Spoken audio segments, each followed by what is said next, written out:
नमस्कार, मैं रवीश कुमार। ईरान के हमले से इस्राएल को कितना नुकसान पहुंचा है कोई नहीं जानता। मुख्यधारा के चैनलों पर आरोप लग रहा है कि इस्राएल के भीतर जो तबाही हुई है उसकी सही तस्वीर नहीं दिखाई जा रही। इस्राएल को अंदाजा नहीं था कि ईरान इस हद तक प्रहार करेगा और तेल अवीव को नुकसान पहुंचा देगा। शुक्रवार को CNN ने अपनी रिपोर्ट में कहा है कि बीरशेवा में माइक्रोसॉफ्ट के दफ्तर को ईरान ने ध्वस्त कर दिया। यह भी लिखा जा रहा है कि इस्राएल अपने विमानों को साइप्रस से उड़ा रहा है, तेल अवीव से नहीं। क्या वाकई ईरान ने इस्राएल को भारी नुकसान पहुंचाया है या यह भी प्रोपेगेंडा का हिस्सा है, बताना मुश्किल है। इस बीच एक नई खबर यह आई है कि ईरान के अली शमखानी गंभीर रूप से घायल हैं, मरे नहीं हैं, जबकि इस्राएल का मीडिया कह रहा है कि शमखानी को मार दिया गया है। इस्राएल के प्रधानमंत्री नेतन्याहू कहे जा रहे हैं कि ईरान के सभी परमाणु ठिकानों पर हमला कर देंगे। इनके लिए तो मजाक हो गया है हमले की बात।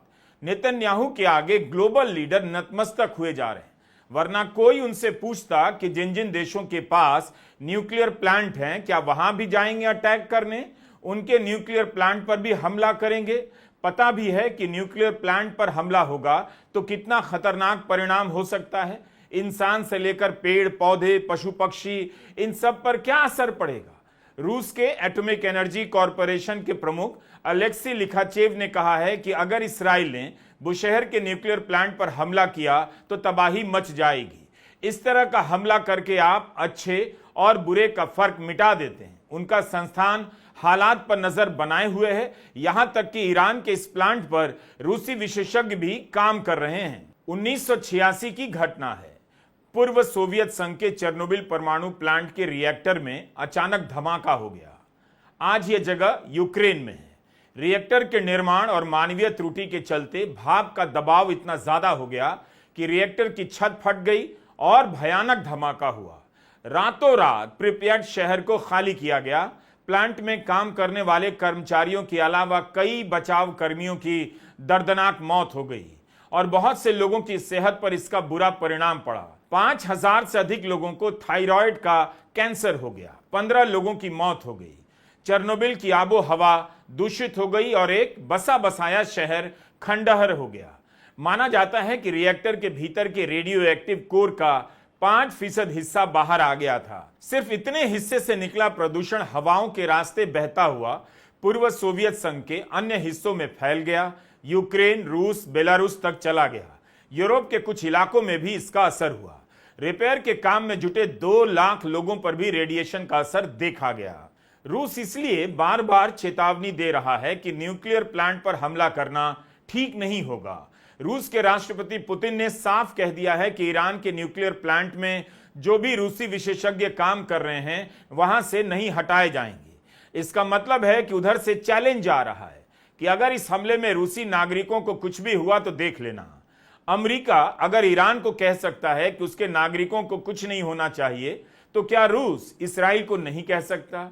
ईरान के पास परमाणु बम है या नहीं, यह सवाल हर दिन बड़ा होता है, उलझ भी जाता है। न्यूक्लियर प्लांट पर बम गिराकर मिलेगा क्या, यह सवाल जुड़ गया है। ईरान के न्यूक्लियर प्लांट पर हमला करने के बाद क्या इस्राएल का मकसद पूरा हो जाएगा? नहीं होगा। उसका मकसद यहीं तक सीमित नहीं है। क्या न्यूक्लियर प्लांट पर हमला करने के बाद इस्राएल के झूठ का जवाब मिल जाएगा? पहले साबित तो करें कि ईरान के पास बम है या नहीं। बम ना हो गया समोसा हो गया, दोपहर के बाद बम बना लेगा। CNN की पत्रकार हैं क्रिस्टियन अमनपोर। उन्होंने ईरान के उप विदेश मंत्री अब्बास अराकची का इंटरव्यू किया है। अराकची से उन्होंने पूछा कि आपकी सरकार ने 60% एनरिच्ड यूरेनियम का उत्पादन क्यों किया? तो उनका जवाब था, हमने वही किया जो IAEA के नियमों के अनुसार कर सकते थे। हमारे पास और कुछ नहीं है, कुछ भी गलत नहीं किया है। IAEA के इंस्पेक्टर तो ईरान आए थे, उनकी अलग अलग रिपोर्ट से इसका सबूत मिल जाता है। 60% एनरिचमेंट पर कोई बैन नहीं, लेकिन इसका इस्तेमाल ईरान पर हमला करने के लिए किया जा रहा है, जिसकी ईरान को आदत पड़ चुकी है। तो इस्राएल को बहस में इस बात को लेकर कोई सफलता नहीं मिल पा रही कि ईरान के पास परमाणु बम है या नहीं। वो किसी भी तरह से अपने हमले को उचित नहीं ठहरा पा रहा। बम का समझ आ रहा है ना, नेतन्याहू के बयान किसी को समझ आ रहे हैं। अब इस नेता को कैसे समझा जाए? ना तो कोई पॉलिटिकल साइंस वाला समझ पा रहा है, ना कोई साइकोलॉजी का प्रोफेसर इसे समझ पा रहा है। इनके बेटे ने शादी रोक दी, यह बड़ी कुर्बानी हो गई। यहां 2 साल से बच्चों पर, महिलाओं पर बम गिरा रहे हैं। आज भी गजा में लोग मारे जा रहे हैं और ये शादी रोकने को कुर्बानी बता रहे हैं। क्या यह दुनिया इस हद तक नकारा हो चुकी है कि उसे कुछ समझ नहीं आ रहा? नेतन्याहू किस मिट्टी के बने हैं कि आज अमेरिका भी इनके शिकंजे में जकड़ा नजर आता है? गजा के नरसंहार के दाग के साथ यह कैसा इसराइल बनाना चाहते हैं? क्या इन्हें नहीं पता कि आज न कल नरसंहार की एक एक दास्तान दर्ज होगी, बल्कि इसी समय में दर्ज हो रही है। बार बार ईरान कह रहा है कि बम नहीं बनाया। इससे तो आप ईरान को यह समझने की छूट दे रहे हैं कि बम नहीं भी होगा तब भी आप पर बम के नाम पर अटैक करेंगे, तो बेहतर है बम बना लो। अमेरिका के भीतर देखिए कितने सवाल उठ रहे हैं कि ईरान के पास बम है, पहले इसका प्रमाण दो। दिया नहीं जा रहा है। आप हिंदी में यह वीडियो क्यों देख रहे हैं? इसलिए कि देखिए ये ग्लोबल लीडर कितने खतरनाक हो सकते हैं। कब 5, 10, 100, 50 लोग मिलकर इन नेताओं को आगे कर दुनिया को युद्ध में झोंक सकते हैं। बम के साथ एक सवाल जुड़ा हुआ है, ईरान में सत्ता परिवर्तन का। यह बहस भी जहां है वहीं है। इसराइल जिद पर अड़ा है कि खामेनेई को बचने नहीं दिया जाएगा। भाषा देखिए इसराइल की, कह रहा है अयातुल्ला अली खामेनेई को जीने की अनुमति नहीं दे सकते, क्योंकि खामेनेई स्वयं आदेश देते हैं कि अस्पताल पर हमला करना है। गजा के अस्पतालों पर हमला करने का आदेश कौन दे रहा था? किसके आदेश से वहां 3 दर्जन से अधिक अस्पतालों को मिट्टी में मिला दिया गया? इराक के शीर्ष शिया धर्मगुरु ग्रैंड अयातुल्ला अली सिस्तानी ने ईरान के नेतृत्व को निशाना बनाने के खिलाफ चेतावनी दी है। 19 जून को उन्होंने कहा कि ईरान के धार्मिक और राजनीतिक नेतृत्व को निशाना बनाएंगे तो पूरे क्षेत्र में विनाश आ जाएगा। रूस के राष्ट्रपति के प्रवक्ता दिमित्री पेस्कोव ने कहा है, सत्ता परिवर्तन की कोई भी बातचीत कल्पना के परे है। इसके बारे में बात करना भी स्वीकार्य नहीं होगा। रूस और चीन सत्ता परिवर्तन के पक्ष में नहीं है। नेतन्याहू भी बीच बीच में बयान बदलते हैं कि वे सत्ता परिवर्तन नहीं चाहते, लेकिन इस युद्ध का परिणाम यही होगा। इनके रक्षा मंत्री बयान देते हैं कि खामेनेई को जीने का अधिकार नहीं है। सत्ता परिवर्तन को लेकर 100 तरह का प्रोपेगेंडा चल रहा है। एक तरफ यह चलाया जा रहा है ईरान की लीडरशिप को खत्म कर देंगे, दूसरी तरफ यह भी प्रोपेगेंडा चला रहे हैं कि ईरान की जनता मौजूदा नेतृत्व के खिलाफ विद्रोह कर देगी। एक तीसरा प्रोपेगेंडा यह भी चल रहा है कि इसराइल के हमले से घबराकर तेहरान के लोग भाग रहे हैं। तय कर लीजिए, डिसाइड कीजिए क्या कहना है। अगर हजारों लोग तेहरान छोड़कर भाग रहे हैं तो विद्रोह करने की योजना कौन बना रहा है? किससे उम्मीद कर रहे हैं? क्या जान बचाकर भागने वालों से आज सत्ता परिवर्तन की उम्मीद लगाए बैठे हैं? फिर इसराइल ईरान के टीवी चैनलों को क्यों हैक कर रहा है? जब वहां की जनता विद्रोह ही कर रही है तो आप टीवी क्यों हैक कर रहे हैं? मतलब आप ऊपर से बम गिराओ, लोग कमरे में बैठकर टीवी देखेंगे कि इसराइल अभी हैक करेगा और फर्जी प्रदर्शन का वीडियो दिखाएगा और उसे देखकर ईरान के लोग विद्रोह करेंगे। यह तो वैसा ही मामला है कि यूक्रेन पर हमला करने वाला रूस ईरान और इसराइल के हमले में संयम की सलाह दे रहा है। इसराइल का कुछ भी नहीं चल पा रहा सिवाय इसके कि अमेरिका उसके आगे मजबूर हो जाए। उसके पास यही आखिरी उम्मीद है। ईरान के अधिकारी लगातार अमेरिका को टारगेट कर रहे हैं। अमेरिका के खिलाफ ईरान में नारे लगने की खबर है। ईरान में 600 से अधिक लोगों के मारे जाने की खबरें आ रही हैं। जिस तरह से इसराइल के भीतर नुकसान की सही तस्वीर नहीं है, वही हाल ईरान का भी है। फॉक्स न्यूज की एंकर मार्था मैकेलम ने ईरान के शाह के बेटे रजा पहलवी से पूछा कि क्या आप शाह के तौर पर कुछ समय के लिए ईरान लौटने के लिए तैयार हैं? तो रजा पहलवी कहते हैं, मुझे कुछ समय के लिए नेता का रोल अदा करने के लिए टाइटल की जरूरत नहीं। मुझे लगता है लोग मेरी तरफ इसलिए देख रहे हैं क्योंकि वे मुझ पर भरोसा करते हैं। यहां बांग्लादेश की तरह पुलाव भी साथ साथ पक रहा है, लेकिन ईरान में अभी तक बांग्लादेश जैसा कुछ नहीं हुआ।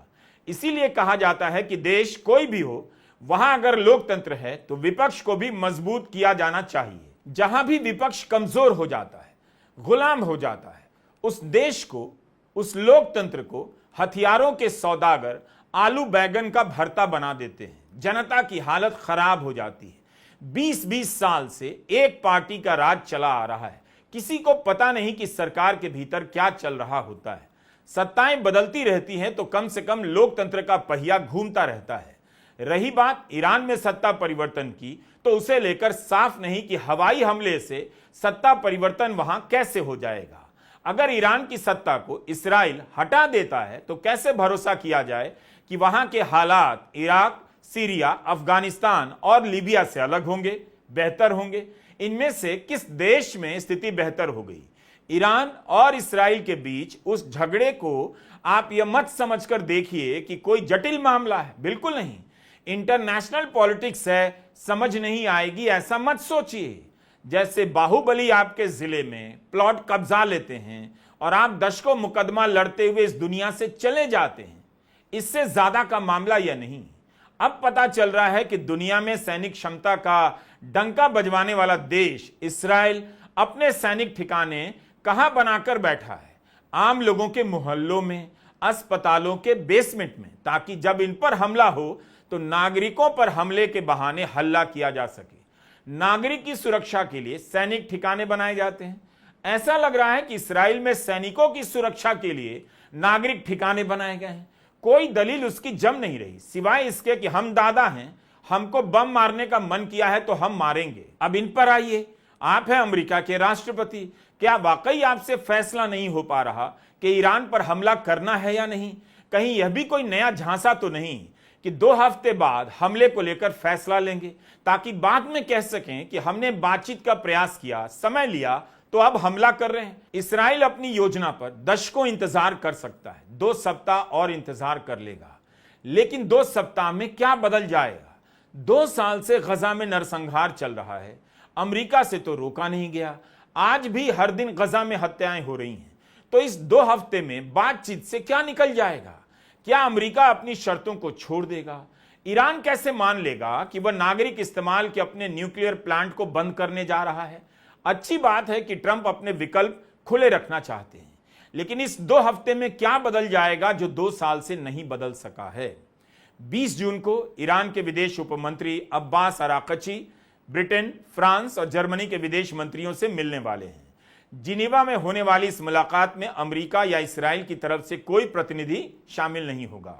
इस बैठक के एक दिन पहले ब्रिटेन के विदेश सचिव डेविड लेमी ने अमेरिका के विदेश सचिव और मध्य पूर्व के प्रतिनिधि स्टीव विटकॉफ से मिलने के बाद कहा कि डील के माध्यम से इस टकराव को बढ़ने से कैसे रोका जाए, इस पर बातचीत हुई। मध्य पूर्व में स्थिति नाजुक है, हम इसे लेकर प्रतिबद्ध हैं कि ईरान के पास कभी परमाणु हथियार ना हो। अगले 2 हफ्ते में कूटनीतिक हल हासिल कर पाने की एक खिड़की खुली है। एक तरफ यूरोप के नेता कूटनीतिक हल और डी एस्केलेशन की बात कर रहे हैं, मगर विज्ञापन किसका कर रहे हैं? सामान क्या बेच रहे हैं वो भी देखिए। ये फ्रांस के राष्ट्रपति इमैनुअल मैक्रों की पोस्ट है। तस्वीर में फोन की स्क्रीन पर रफाल की फोटो लगी है और लिखा है रफाल इज कॉलिंग। नीचे लिखा है हमारे यूरोप को बचाइए। ऊपर राष्ट्रपति लिख रहे हैं यूरोप के दोस्तों, आपके लिए एक कॉल है। ये रफाल बेच रहे हैं, इस लड़ाई में अपना धंधा चमका रहे हैं। याद रखिए, नेतन्याहू पर नैतिक, आर्थिक, सैनिक, सामाजिक, राजनीतिक, व्यक्तिगत किसी भी प्रकार का दबाव बनाने में यूरोप को सफलता नहीं मिली है। 2 साल से यूरोप के नेता बयान देकर अपने काम में मस्त हो जाते हैं। 24-25 जून को नेटो के अध्यक्ष हेग में मिलने वाले हैं। ट्रंप भी इसमें शामिल होंगे। यूरोप चाहता है कि युद्ध बड़ा ना हो, लेकिन क्या ट्रंप ईरान के टोटल सरेंडर की अपनी शर्त से पीछे हट जाएंगे? उनके कंफ्यूज होने को लेकर अमेरिका में आलोचना हो रही है कि खुद को निर्णायक फैसला लेने का दम्भ भरते हैं, मगर फैसला नहीं ले पा रहे। अमेरिकी मीडिया में उनके कई बयान चलाए जा रहे हैं, जिनमें ट्रंप अलग अलग समस्याओं के बारे में कहते हुए सुने जा सकते हैं कि 2 हफ्ते में ये कर देंगे, 2 वीक्स में वो कर देंगे। ट्रंप को समझना होगा कि हर किसी के बस की बात नहीं कि रात 8 बजे टीवी पर आए और नोटबंदी की घोषणा कर दी। आज तक किसी को पता नहीं चला नोटबंदी से मिला क्या। व्हाइट हाउस के प्रेस सचिव कैरोलाइन लेविट ने 19 जून की अपनी प्रेस वार्ता में कहा कि इस बात के आसार हैं कि ईरान और अमेरिका के बीच बातचीत हो सकती है। ईरान के पास जिनेवा में फ्रांस, जर्मनी के विदेश मंत्री की बात होने वाली है। पहले से पता है कि उस बातचीत से कोई हल नहीं निकलेगा। Now, regarding the ongoing situation in Iran, I know there has been a lot of speculation amongst all of you in the media regarding the president's decision making and whether or not the United States will be directly involved. In light of that news, I have a message directly from the president, and I quote, Based on the fact that there's a substantial chance of negotiations that may or may not take place with Iran in the near future, I will make my decision whether or not to go within the next 2 weeks. That's a quote directly from the president for all of you today. Trump 2 हफ्ते इंतजार करने की बात कर रहे हैं। ठीक 1 हफ्ता पहले इसराइल ने ईरान पर हमला कर दिया और उसके शीर्ष अधिकारियों को मार डाला। पहले दिन जानकारी आई कि अमेरिका इस हमले में शामिल नहीं है और ट्रंप को इसके बारे में जानकारी नहीं थी, लेकिन उनके बयानों से बहुत जल्द यह साफ हो गया कि वे शुरू से ही इस हमले के बारे में सब कुछ जानते थे। हमला हो जाने के बाद 60 दिन की डेडलाइन की बात करने लगे। ईरान का मामला है, इसलिए उनकी यह बात बिना चुनौती के स्वीकार कर ली गई, जबकि बातचीत से पहले 60 दिन की डेडलाइन की बात नहीं की गई थी। दुनिया में कौन सा देश इस तरह किसी देश के साथ बातचीत करता है कि 60 दिनों में डील नहीं हुई तो उसका दोस्त आकर उस पर बम गिरा देगा? कभी सुना है आपने ऐसा? रॉयटर्स में एक रिपोर्ट आई है, इसमें बताया गया है कि 13 मई को ट्रंप ने सऊदी अरब के इन्वेस्टमेंट फोरम में कहा कि ईरान को परमाणु डील पर अभी फैसला लेना होगा। अभी इसी समय हमारे पास इंतजार करने के लिए बहुत समय नहीं है, चीजें बहुत तेजी से बदल रही हैं। हम कभी अमेरिका और उसके दोस्तों को आतंक या परमाणु हमले की धमकी देने की इजाजत नहीं देंगे। अमेरिकी सरकार के 2 अधिकारियों ने रॉयटर्स को बताया कि ट्रंप पहले ही जानते थे कि ईरान पर कभी भी हमला हो सकता है और वो उसे रोकने के लिए कुछ खास नहीं कर सकेंगे। सूत्रों के आधार पर छपी इस रिपोर्ट में बताया गया है कि मई के मध्य तक अमेरिकी सेना ने इसे लेकर प्लान बनाना शुरू कर दिया था कि इसराइल को ईरान पर हमले में अमेरिका की मदद की जरूरत पड़ सकती है। यहां तक कि अमेरिका अपने हथियार यूक्रेन से हटाकर मिडिल ईस्ट की तरफ ले आया था। अमेरिका में घमासान विरोध हो रहा है कि ट्रंप ईरान के खिलाफ युद्ध ना करें। अब ट्रंप को यह भी बताना चाहिए, ईरान पर हमला करेंगे तो अमेरिका का कितना ट्रिलियन डॉलर खर्च हो जाएगा। पहले हिसाब कैसे लगा लिया करते थे कि इराक युद्ध में अमेरिका का 9 ट्रिलियन डॉलर खर्च हुआ है, तो इस 2 सप्ताह में इसका भी हिसाब निकाल सकते हैं। किसी को पता नहीं कि तुरंत सरेंडर की बात करने वाले ट्रंप ने 2 सप्ताह का समय क्यों लिया। बड़ा सवाल है कि बिना अमेरिका के इसराइल कब तक इस युद्ध में टिका रहेगा। सबको पता है ट्रंप की घोषित नीति है कि अमेरिका अब युद्ध नहीं करेगा, वरना उन्हें फैसले लेने में इतना समय नहीं लगता। ट्रंप डील की कोशिश करते हैं तो इसराइल डील से पहले हमला कर देता है। ऐसा लगता है कि इसराइल अमेरिका को चला रहा है। अमेरिका के सेनेटर हैं बर्नी सैंडर्स, उन्होंने कहा कि बेन्यामिन नेतन्याहू अमेरिका के राष्ट्रपति नहीं हैं। गजा पर बम गिराते गिराते इसराइल की अर्थव्यवस्था कमजोर तो पड़ गई होगी। उसने खुद अपने जहाजों को साइप्रस में पार्क किया है और तेहरान के आसमान को कंट्रोल में करने का दावा करता है, लेकिन खुद अपने आसमान में अपने जहाज को उड़ा नहीं पा रहा। यह भी कहा जा रहा है कि अगर ट्रंप ने फैसला कर लिया और ईरान के फोर्डो पहाड़ी के ऊपर बंकर बस्टर भेजने से भी न्यूक्लियर प्लांट नष्ट नहीं होता है, अमेरिका सफल नहीं होता है, तब अमेरिका क्या करेगा? इन वजहों से भी ट्रंप पर दबाव बढ़ रहा है कि वे इसराइल के मसले से दूर रहें। इसराइल का अमेरिका में कितना प्रभाव है, इस बात से भी पता चलता है कि विरोधी दल यानी डेमोक्रेट के सीनियर नेता चक शूमर भी जल्दी हमला नहीं करने के लिए ट्रंप की आलोचना कर रहे हैं। 2 हफ्ता पहले एक वीडियो जारी किया जिसमें ट्रंप की निंदा कर रहे थे कि वे ईरान पर कभी सख्त होते हैं, कभी पीछे हटते हैं, कभी साइड डील की खबरें आने लगती हैं। ट्रंप को चुनौती दे रहे हैं कि ईरान को छूट नहीं मिलनी चाहिए। उन्होंने मांग की है कि डील की सारी जानकारी सार्वजनिक होनी चाहिए और कोई साइड डील नहीं होनी चाहिए। When it comes to negotiating with the terrorist government of Iran, Trump's all over the lot. One day he sounds tough, the next day he's backing off. And now, all of a sudden, we find out that Witkoff and Rubio are negotiating a secret side deal with Iran. What kind of bull is this? They're going to sound tough in public and then have a side deal that lets Iran get away with everything? That's outrageous. We need to make that side deal public. Any side deal should be before Congress and, most importantly, the American people. If Taco Trump is already folding, the American public should know about it. No side deals. सवाल यह है कि क्या Iran भी लंबे समय तक के लिए युद्ध चाहेगा? ईरान की आबादी फ्रांस, जर्मनी, स्पेन से ज्यादा है। 9 करोड़ की आबादी है ईरान की, इसराइल की 1 करोड़। तो इसराइल के लिए एक झटके में ईरान को मिटा देना आसान नहीं। लेकिन क्या ईरान लंबी लड़ाई की हालत में है? कूटनीतिक रास्ता है, मगर किसी की विश्वसनीयता नहीं। कोई नेता, ग्लोबल लीडर इतना भरोसे लायक नहीं। कुल मिलाकर किसी के पास ठोस जवाब नहीं। आसमान में उड़ती मिसाइलें देखकर लोगों को लगता है कि यह किसी वीडियो गेम जैसा है, लेकिन असल में ईरान और इसराइल दोनों पर इस हमले का अलग अलग प्रभाव दिखाई दे रहा है। वॉशिंगटन पोस्ट ने इसे लेकर विस्तृत रिपोर्ट की है। हमले की शुरुआत से पहले ईरान के पास 2000 मिसाइलों का भंडार था। 13 जून के हमले में इसराइल ने ईरान की काफी मिसाइलों को नुकसान पहुंचाया और कई लॉन्चर भी ध्वस्त कर दिए। इसराइल के हमले के जवाब में ईरान ने पहली रात 150 मिसाइलें लॉन्च की, मगर हमले के 4 दिनों बाद दोपहर के हमले में सिर्फ 10 मिसाइलें लॉन्च की। जबकि पिछले साल अक्टूबर के हमले में ईरान ने पहली रात 200 मिसाइलें इसराइल पर दाग दी थीं। ईरान के सामने चुनौती बहुत बड़ी है। उसके पास सीमित संख्या में मिसाइलें हैं जिन्हें उसे देर तक चलाना है। ईरान के मिसाइलों का रिकॉर्ड है कि वे अक्सर अपना निशाना चूक जाती हैं। इसका मतलब है कि जितनी मिसाइलें बाकी हैं उनमें से कुछ बेकार हो जाएंगी और कईयों को इसराइल रोक भी देगा। दूसरी तरफ इसराइल के लिए भी इस हमले से बचाव करना आसान नहीं। ईरान के हमले को रोकने में इसराइल हर रात $285 मिलियन खर्च करता है। अगर अमेरिका ने उसे नई सप्लाई नहीं दी या फिर खुद इस हमले में शामिल नहीं हुआ और अगर ईरान ने इसी तरह हमला जारी रखा तो 10-12 दिन से ज्यादा इसराइल उसका सामना नहीं कर पाएगा। अभी से ही उसका रक्षा तंत्र कमजोर पड़ने लगा है। 7 दिन हो गए, ईरान ने अभी तक स्ट्रेट ऑफ होर्मुज बंद नहीं किया, पर बंद करने की खबरें आती रहती हैं। अगर बंद कर दिया तो तेल के बढ़े हुए दाम कुछ आप लोगों को भी देने पड़ेंगे।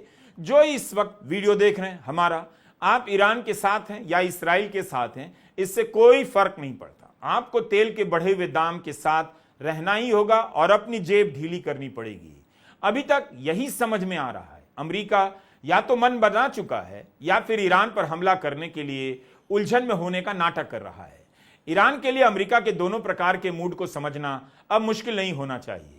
एक बार धोखा खा चुका है, डील के नाम पर बातचीत में उलझा रहा, पीछे से अटैक हो गया। तो ईरान सिर्फ इतने भर से शांत नहीं पड़ेगा कि ट्रंप 2 सप्ताह बाद फैसला लेंगे। कभी भी कुछ भी हो सकता है। नमस्कार, मैं रवीश कुमार।